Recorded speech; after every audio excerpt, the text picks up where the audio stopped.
In today's show, returning to the program, Keandre Ashley. You know him from the Hoop Intellect YouTube channel, one of the great draft minds that we've got. We'll talk all things Trailblazers in the number 11 pick. Welcome to Locked On Blazers. Let's get into it.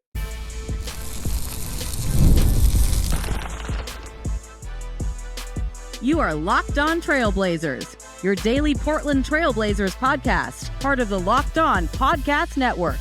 Your team every day. What's up, world? It's past first point guard and Trailblazers reporter Mike Richmond. You are listening to another episode of Locked On Blazers, part of the Locked On Podcast Network, available wherever you get podcasts and also on YouTube. Thanks for making this show your first listen, coming out to each and every weekday, Monday through Friday. So make it a part of your daily routine, make it your first listen, and tell your friends to do the same. It's Locked On Blazers, your team every day. In today's program, making his first trip to the pod in 2025, Keandre Ashley. You know him as Hoop Intellect on YouTube, one of the great draft minds that we've got, does incredible breakdowns over on his YouTube channel. Keandre, how you doing? I'm doing pretty good. It's a busy time, but I like this time of year quite a bit. Yeah, I appreciate you making time for us. We are closing in less than a week away from the NBA draft. There's a lot of moving parts here, so we truly appreciate it. What I want to focus on today is the Blazers' options at 11. We were talking off air before we started. It's like there's enough stuff that could happen in front of them that it's hard to know. Like it's hard to say there's like, oh, it's going to be these five guys. Certainly, you could pick a group of five guys and say they're likely to be there, but there's a lot of unknowns. So I'm going to throw you some names. You tell me if you like them. Give me a quick breakdown, and we can talk about their fits with the Blazers. I want to start with Kaspar Yakonis. You did a great breakdown on your YouTube channel of KJ. What do you like about his game, and what do you like? Like, do you expect him to be on the board at 11? Yeah, so Yakonis, he's a really interesting prospect. You know, I think that there's a lot of obvious appeal there with him for a 6'5", 6'6" ball handler who, can really pass it, has high feel as a processor, and also has the ability to get his own shot on those step backs and, frequently get to the free throw line and touch the paint a little bit more often than you might think. Though it is still often through the pick and roll. So I think there's a lot of appeal there with him as a player. And he is somebody that I would expect to be at least in the range. His stock has fluctuated throughout the year, even, going back to, the beginning. And then, he kind of tailed off towards the end and he's kind of started to make a resurgence. But I think that he's definitely a prime candidate to be there at 11. And, specifically to this Blazers team, I think that they're in a spot where they can consider a lot of people, kind of like how you alluded to. They can consider a lot of different people because they don't necessarily have those cornerstone pieces for sure yet. But yeah, I think that there's some questions about him as a separator, defender, and just fitting in as easily. But he's definitely someone I would consider. Are you worried about him being able to get into the paint? I feel like that's like what's going to, if you're an on-ball guy in the league and you can't get into the paint, you're no good. And if you are, you're TJ McConnell, man. Like TJ McConnell can't shoot, but he lives in the paint, and it changes the sort of the calculation for him. Not everybody is going to be that, but if you're an on-ball guy, the ability to get past people is crucial. What are your thoughts on sort of KJ as someone who can break down, maybe just in a one-on-one setting? Yeah, that's the big hang up for me, especially for somebody who does project as a lead guard. It's just the separation, the ability to, take care of the ball, and to, again, do it without having a ball screen. That's the thing that I've been, debating a little bit more. I think, when you look at just the craft and the processing, the playmaking overall, there's still enough there to consider him in the lottery.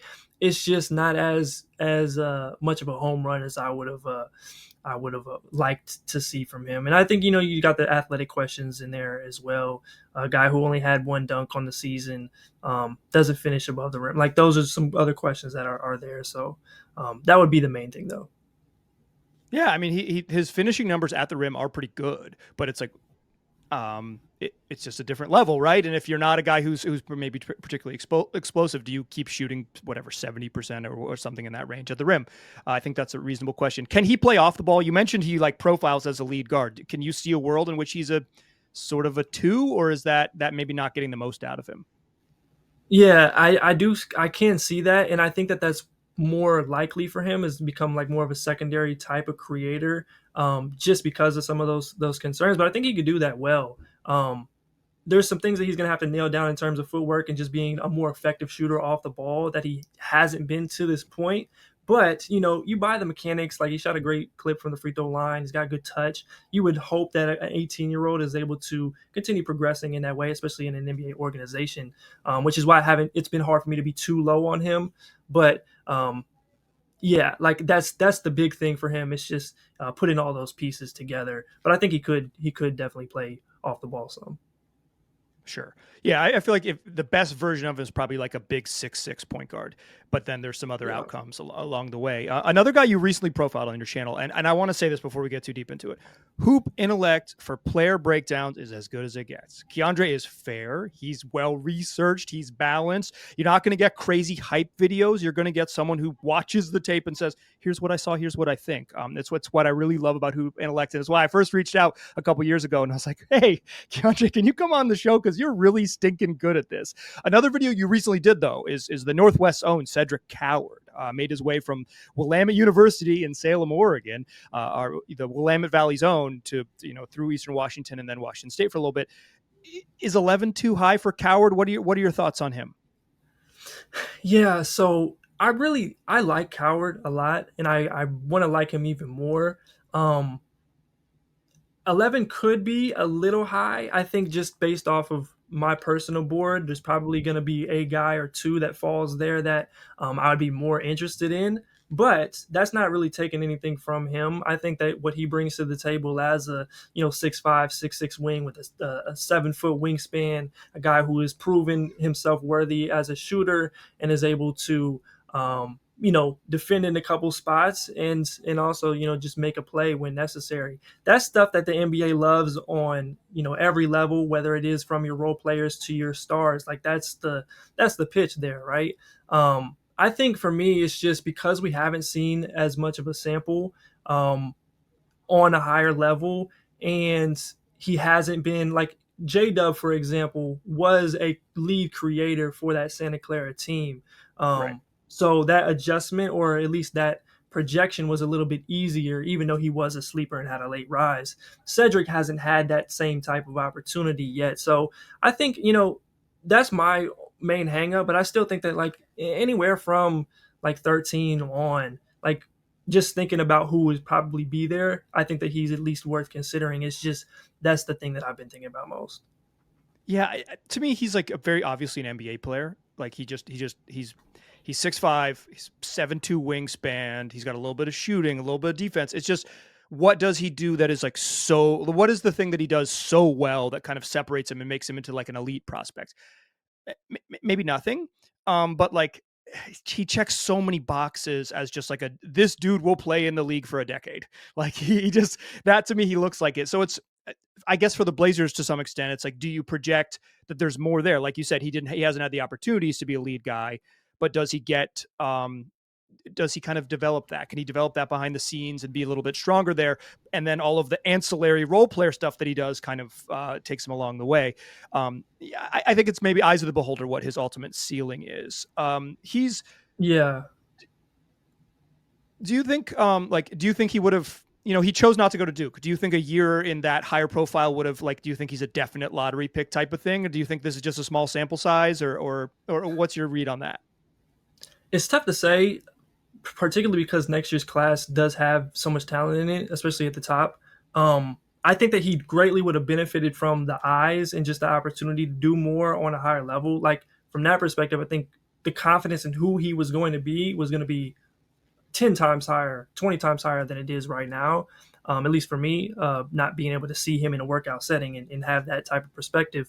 But, I think that there is also a chance that he would, maybe not have those type of like that, like untapped upside to be able to handle the ball and, create as a star, somebody that the people who are highest on him have more confidence in. So I think it could go either way. One thing's for sure, though, I think that he would have benefited from was defensively, just in that structure and being able to kind of patch up certain things that he has. I like him as a defender. I think that he's going to be a good, at least NBA defender eventually. There's just certain things that haven't been there yet, and especially seeing him play in the Big West at Eastern Washington for most of the sample, that would concern me just slightly. Because when you start getting comped to like Kawhi or like this true shutdown wing, it starts to get a little bit tougher. If he was that, and I had more confidence in that, I think 11, 100%. You do it. Even take like he could be less developed offensively, and if he had that and I knew it, I would consider him as high as like 7 or something. But that's kind of the hang up for me.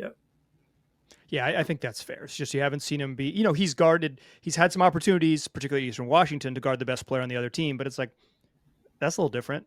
that's different than the next level for sure. So I think some of it is you got to, with a guy like him, you kind of got to trust that it scales. And that's hard. That can be hard to do. I want to tell you about my favorite prospect in this draft, and you can tell me why I'm wrong. We'll do that in the second segment. Join us there. First, I want to tell you that today's show is brought to you by CarGurus. Shopping for a car should be exciting, not exhausting, but between the confusing prices and hidden fees, it can feel overwhelming. That's why you're going to love using CarGurus. They help you cut through the noise and show you the best deals with full confidence. With over 4 million listings, CarGurus has more new and used cars than any other major online marketplace in the U.S. They verify dealers, provide real price analysis, and give you the tools and data you need to make the right choice without second guessing yourself. I recently used CarGurus. I bought a new car, and it was a great place to start. I really appreciated the real price analysis. So when you are sifting through listings of once you find the car you like, you can say, is this a good price? Is this too expensive? Is this actually a really good deal? And CarGurus is going to give you tips right there immediately. Plus, they got price drop alerts, so you know exactly when the car you want is going to be at the cheapest and available within your budget. It's no wonder SimilarWeb estimated traffic shows that CarGurus is the #1 most visited car shopping site. So buy or sell your next car today with CarGurus at CarGurus.com. Go to CarGurus.com to make sure your big deal is the best deal. That's CarGurus.com. CarGurus.com. All right. Still chatting here with Keandre Ashley. Hoop Intellect on YouTube. I think my favorite player in this draft, in terms of like player that could conceivably have been a trailblazer, was Noah Senge. He seems to be climbing above the Blazers range at 11, but I love the defensive versatility, the potential, at least the size.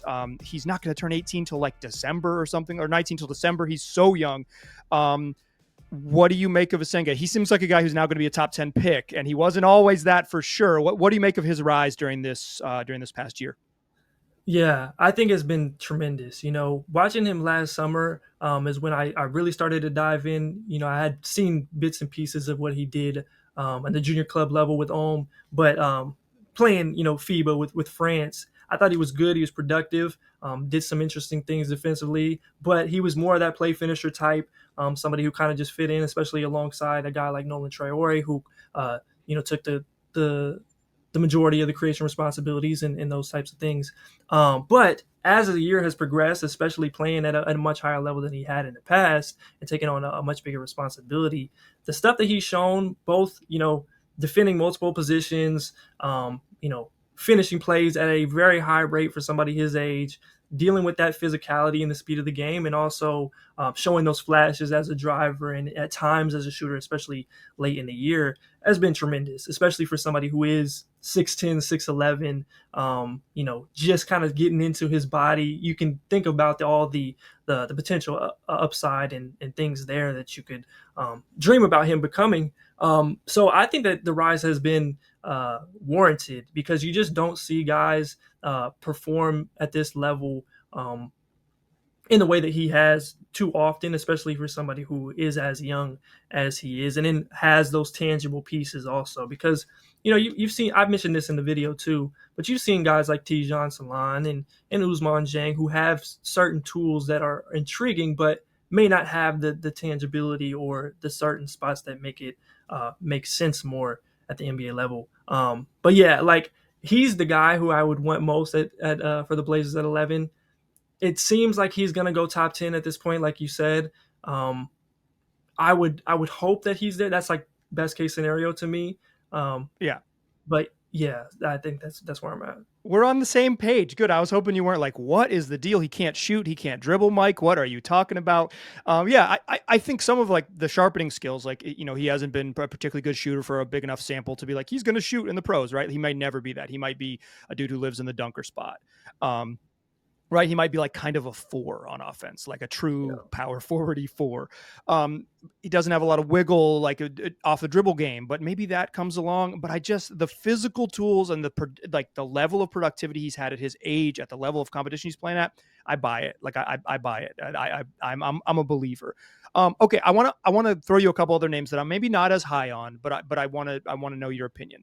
Derrick Queen is someone who's sort of mocked in the Blazers range. I don't love it as a fit perspective, but in terms of just talent, is he like in your eyes, like a clear lottery talent?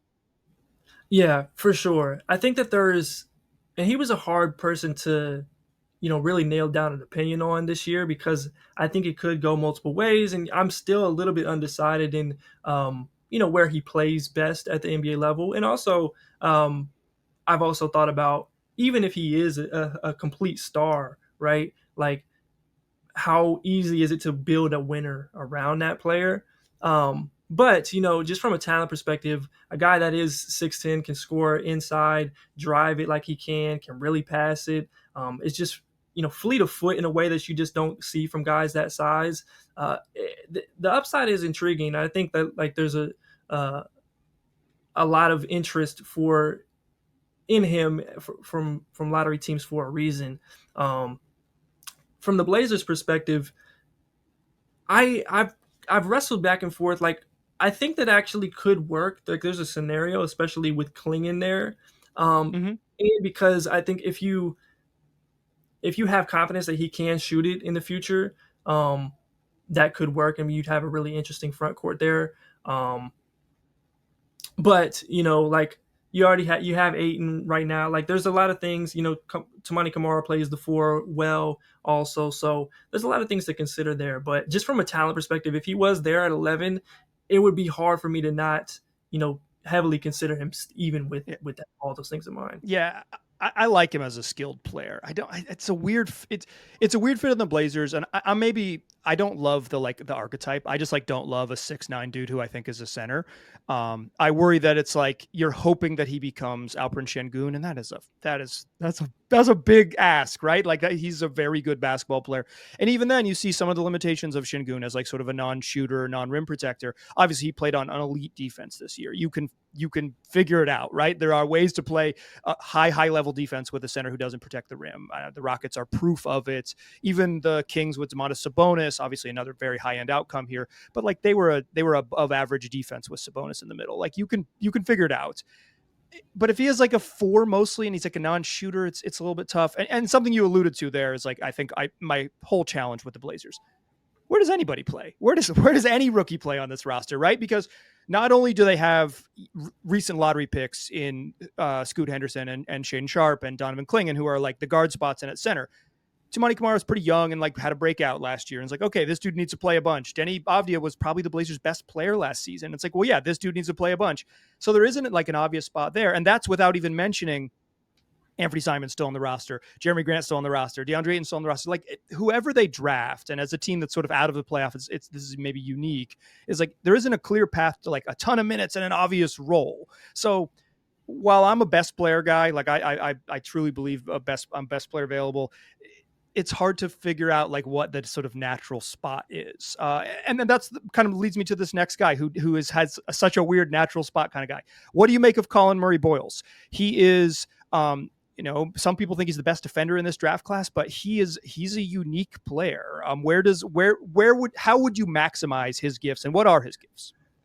Yeah, so I think CMB is definitely up there with the best defenders in his class. I think that he's somebody who is naturally a 4, but can, play on the perimeter and can also, help serve as a rim protector, and did that at the college level, at least at a pretty, terrific rate. He's active. He's got great hands. I just think that there's a ton there on the defensive end of the floor. And then offensively, the strides that he made as a driver and just overall playmaker elicit more confidence, at least that he'll be able to figure something out. Now, he is a strange fit, especially how far away he is as a shooter.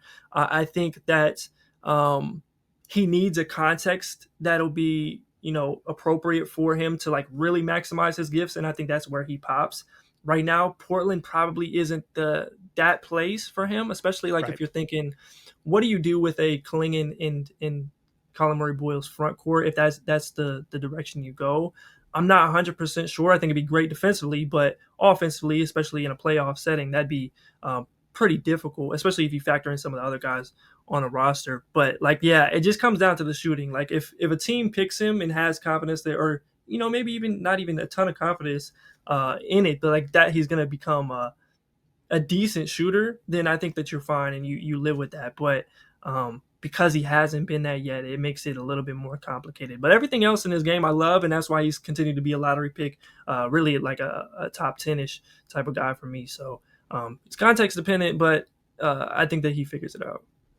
Yeah, it's like when you get comped to Draymond Green, I always get worried because it's like Draymond is one of the most unique players in the history of the sport, right? Like he's 6'5" maybe, but he played a ton of center during his career, and like a lot of his value is tied to this perfect context. He played with Clay, he's played with Steph his whole career, and he's a perfect complement in terms of his IQ and his skill set with those guys. His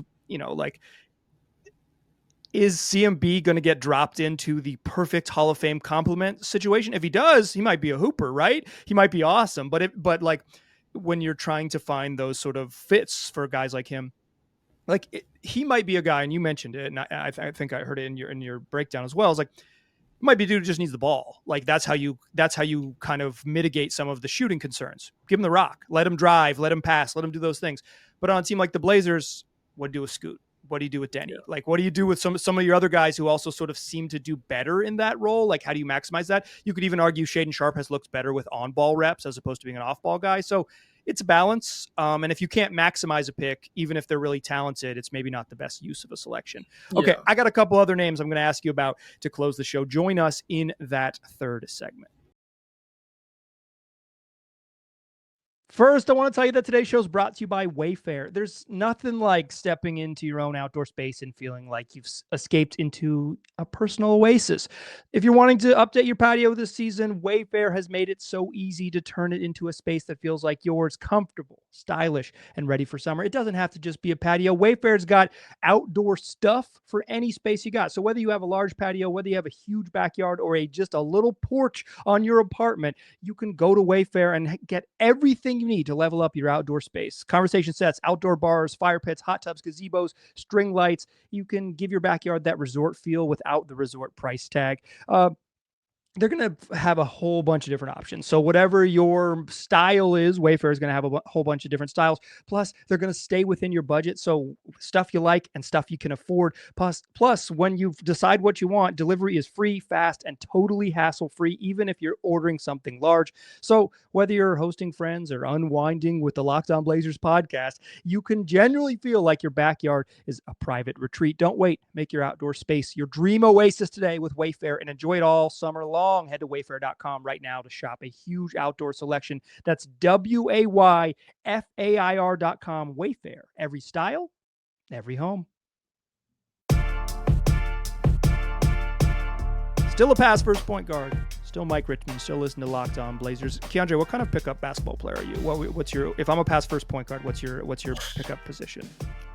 I'm a bucket getter. That's my most natural game. I used to be, more of a pass first kind of guy, but I'm here to shoot and shoot often. That's what a pass first point guard wants. I want someone who's like, look, listen, if we get him open, it's going up. I love it. Okay, a couple other names for you.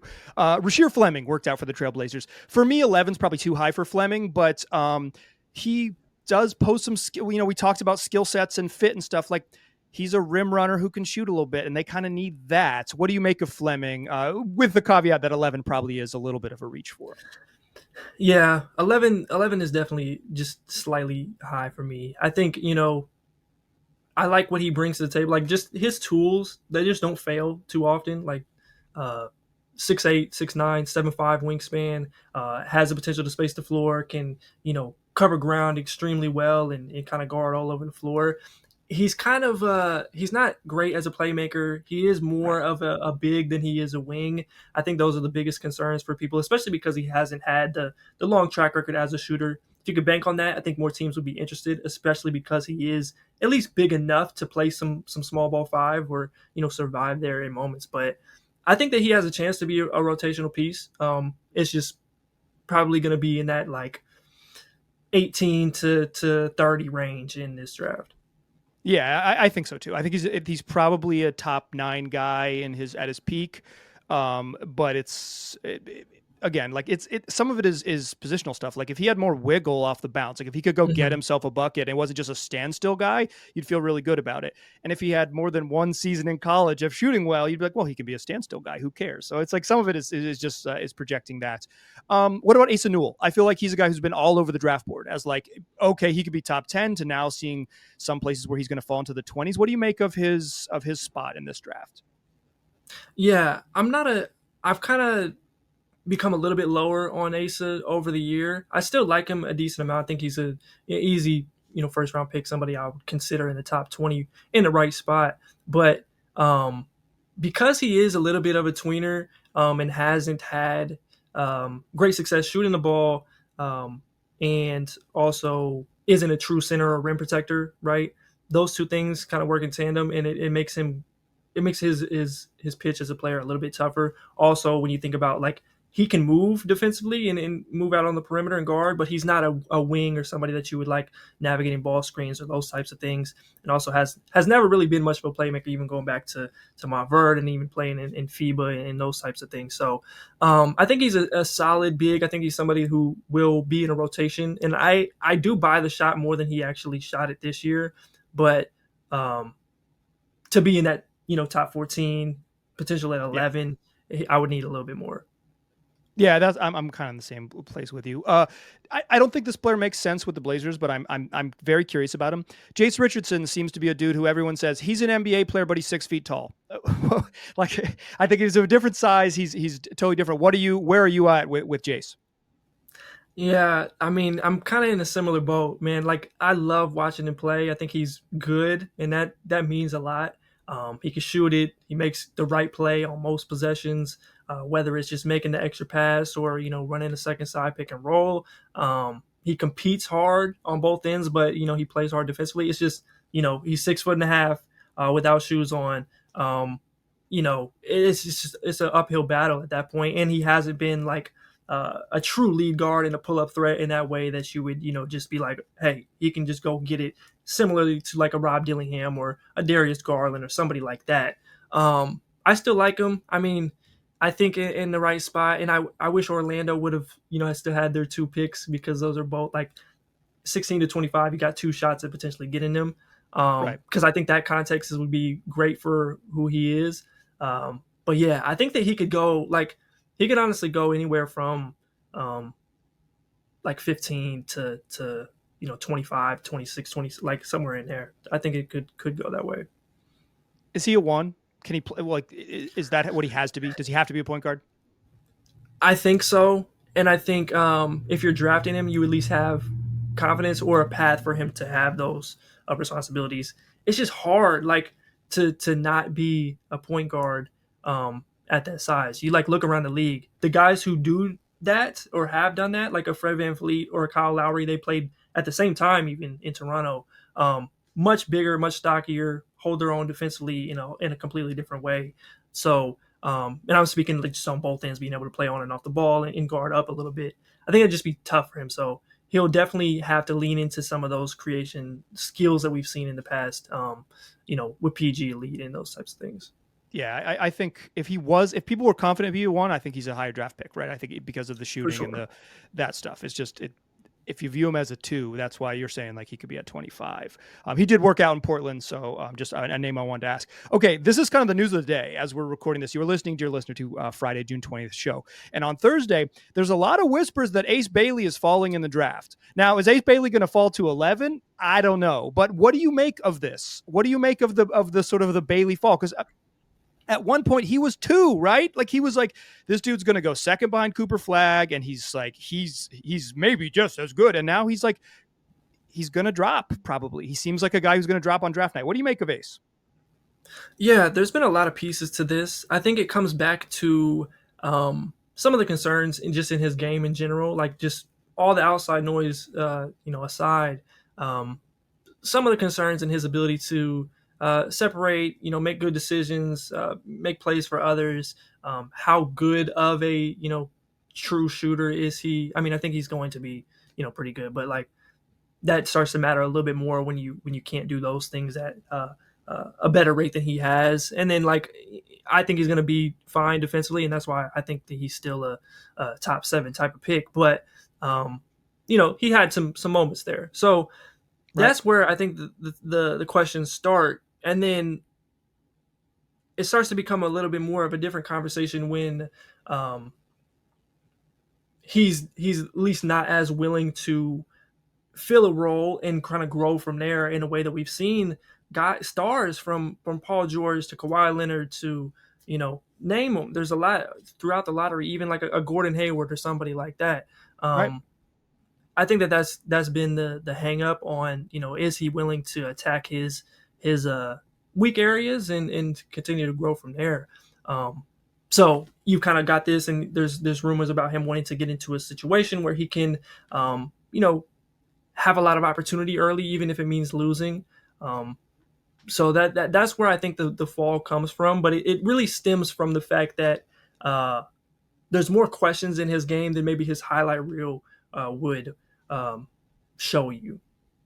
Yeah, I think if he was better, then like they'll sort of like worry about like, well, he wants to shoot a lot, wouldn't matter. You'd be like, well, let's let him shoot a lot. But that's the question. I do think he has a lot of good role player indicators. It's like, I know there's small samples and stuff, but it's like, he offensive rebounds pretty well. He was really good as a catch and shoot guy. It's like, he obviously doesn't fancy himself that way right now, or maybe his people just don't fancy himself that way and he'll figure it out on his own. But it's like, he does have a lot of role player indicators. I also think it's really funny that apparently New Orleans is enamored with him, because it's like they had 3 months without Brandon Ingram and they just got to get a teenage Brandon Ingram again. The guy you're telling me this skilled 6'7", 6'8" wing who takes a lot of questionable mid-rangers is available? We must bring him to New Orleans. They really need him. Obviously, I feel like Brandon Ingram would be a pretty darn good outcome for Ace Bailey, obviously, but like I think that's pretty amusing. And I would just add to that, I feel like there's a lot of confusion around the like role player conversation. It's more about just being able to, be a compliment, like be a part of an offense, rather than like saying that, hey, he's an 18-year-old who's never going to get better. He's just going to continue to be this. It's just about continuing to, fit in and be able to be a positive piece on a winning team. I think that's the biggest question about him, more than like saying that, oh, he just can't ever be this or that. Right. And I think you compare that and contrast it to like an Anthony Edwards, who there was a lot of questions about at the time. His just athleticism, his ability to get to the bucket, the shot making versatility was just in a completely different stratosphere than Ace. I think a lot of his stuff is tougher and less translatable. But again, I say this as somebody who has continued to have him high when I could have him much lower. If that's how I felt, but I just think the talent is still worth betting on. Yeah, well, if he does end up falling to 11 on draft night, I want to see the Blazers have to make that decision, right? Because I don't think he will, right? I think Brooklyn or New Orleans will come in and make that decision. Like I think the talent will kind of, you get to a point where the talent go kind of balance out, or they're just like, yeah, this is too much. This is too good of a bet to make. But it is interesting when someone as talented as him is reportedly going to slip. It seems like based on some sort of like, in some ways off-court stuff. There's obviously court stuff. There's basketball stuff that is the reason why the slide happened in the first place. But there's some sort of like personality stuff that I think people are weighing on here. And it's like, hey, take the bet if you have it. I'd be intrigued by it. Yeah, Um, I would just quickly here, not yeah. to cut you off. I would say that it's a lot of the stuff that we talked about. And the weird thing is like he does fit in well with like his teammates. His teammates like him. He's a great personality, Yeah. guys to be around, that type of thing. I feel like that can get kind of turned a little bit too. I just wanted to just clarify. Oh yeah. I think the confusion is like in the NBA, two guys on the team usually get the sort of like primary creator role. Yeah. That's like typically how it works. And then everyone flows off of that. And it doesn't mean you never get to dribble. It doesn't mean that you only stand in the corner, but it's like, who gets the, like, we need a bucket type of set drawn for them. That is a typically reserved for a select few. And then other people fit in. I think Channing Frye likes to say the league is 85% role players. It doesn't mean you can't be really good. It's just like, if you view yourself as, I want to be one of, if every team has two of these, I want to be one of them right away, that's a little bit different than saying like, I'm going to figure out where I fit and then I'm going to be undeniable with the talent first. And I think that's kind of the balance here is like, yeah, I don't want to watch Paul George. I don't want to watch Paul George and Tyrese Maxey. I want the ball in my hands. I want a chance to like make some decisions. And I think that's kind of what they're weighing. It's less character stuff than it is like feel of how you fit into a basketball system, when the league is so much about how the puzzle pieces fit. Like that is so much of how you win in the NBA. Keandre, if people are looking for more of your wonderful stuff, where can they find it? Yeah, you can find me on YouTube at HoopIntellect. Going to be dropping the final draft board of the year here soon, and maybe a couple more scouting reports on the way as well. You can follow me on Twitter for stuff, and Instagram as well, HoopIntellect. But yeah. Listen, I'll say it one more time. If you have not checked out the HoopIntellect YouTube channel, you're missing out. Great breakdowns, just like smart basketball analysis. Keandre does really good work. You're going to want to check it out. It'll be linked here in the episode description, so you can go find it. And dear listeners, come back next week, because next week is draft week. We made it. So check out Keandre's work over the weekend and then come back for draft week. It is upon us. It's what we do 5 days a week, wherever you get podcasts, and also on YouTube. Tell your friends about the program. I appreciate you listening. I'll talk to you soon.